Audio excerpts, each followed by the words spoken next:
So good morning Karablog. So kada-day off ko lang. Ngayon day off ko na naman. Gago! So nagluto nga pala si Jocelyn ng minekos-mekos na agahan. May vegetable, fried rice, fried egg at fried hotdog. Sana. So day off din ni Fred at si Jocelyn ang aming chef ngayon.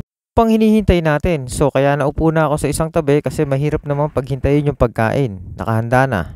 Kaya Karablog, inumpisa ako muna sa kape-kape pampaswerte bago ko nilantakan ang minekos-mekos na niluto na agahan.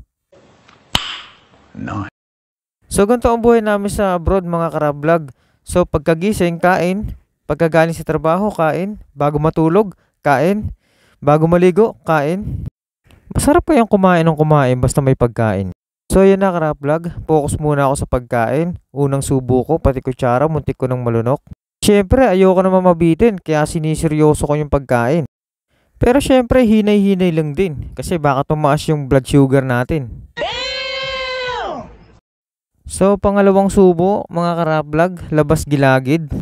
So hindi pa kami tapos kumain Karablog, so iniisip na namin kung anong susunod naming lulutuin at uulamin. Wow naman! Wow! So patuloy pa rin kami sa pagkain mga Karablog, hindi namin napapansin, ubos na pala namin yung pagkain. Paano masabi?